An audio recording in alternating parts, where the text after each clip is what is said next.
Mali Rizky ikut membopong para korban ke pinggir lapangan.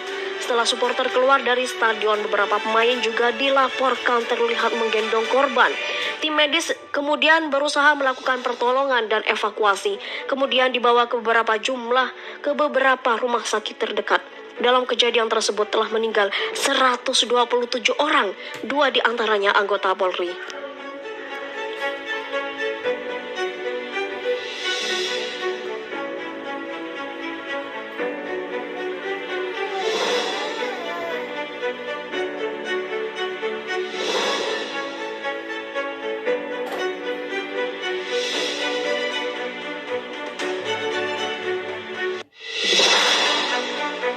Pertandingan antara Arema FC versus Persebaya Surabaya pada Sabtu 1 Oktober 2022 berujung ricuh.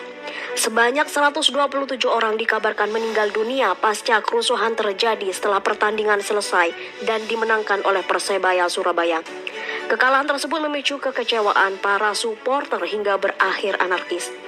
Kemenangan Persebaya Surabaya atas Arema menjadi kali pertama setelah penantian 23 tahun. Meski begitu, hal ini meninggalkan kekecewaan bagi kubu tuan rumah Arema FC. Pasalnya kekalahan di kandang sendiri ini menjadi pertama kalinya ungkapan kekecewaan terdengar sepanjang pertandingan. Kemudian rasa kecewa tersebut langsung diluapkan setelah pertandingan selesai. Setelah wasit meniup peluit panjang, para pemain tak punya banyak waktu untuk saling bersalaman sebagai bentuk penghormatan. Pemain Persebaya Surabaya dilaporkan langsung berlari ke ruang ganti, sementara para pemain Arema FC yang didampingi manajemen mendekati tribun Stadion Kanjuruhan untuk meminta maaf kepada supporter. Namun tak lama setelah itu, salah satu supporter menaiki pagar masuk ke lapangan dan kemudian disusul supporter lain. Tak lama kemudian, para pemain Arema FC bergegas masuk ke dalam ruang ganti. Setelahnya, supporter yang kecewa langsung turun ke lapangan dan kerusuhan mulai terjadi di Stadion Kanjuruhan. Sejumlah kerusakan terjadi mulai dari kerusakan videotron pagar stadion dan beberapa kursi. Tak hanya itu, 4 mobil milik kepolisian terguling dan terbakar di area stadion. Hal ini memicu kepolisian dan pihak terkait untuk melakukan upaya demi menenangkan massa dengan menembakkan gas air mata. Sebanyak 34 orang dikabarkan meninggal dunia di Stadion Kanjuruhan saat kerusuhan terjadi. Anggota tim Arema FC yang masih tertahan di dalam stadion ikut turun tangan membantu jalannya evakuasi para pemain, dan manajer tim Mali Rizky ikut membopong para korban ke pinggir lapangan. Setelah supporter keluar dari stadion, beberapa pemain juga dilaporkan terlihat menggendong korban.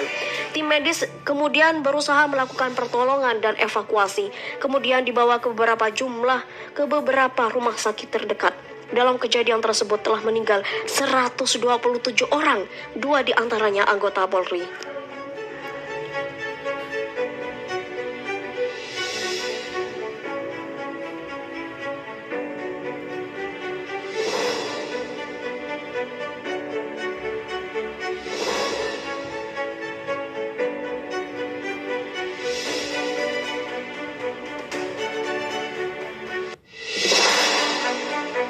Pertandingan antara Arema FC versus Persebaya Surabaya pada Sabtu 1 Oktober 2022 berujung ricuh.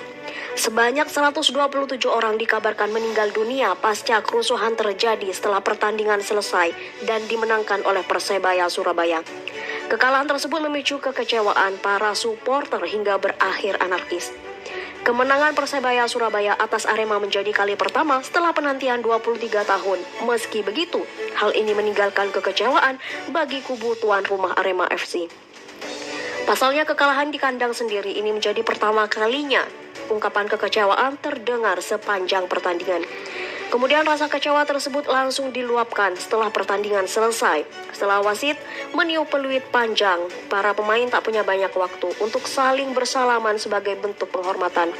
Pemain Persebaya Surabaya dilaporkan langsung berlari ke ruang ganti, sementara para pemain Arema FC yang didampingi manajemen mendekati tribun Stadion Kanjuruhan untuk meminta maaf kepada supporter.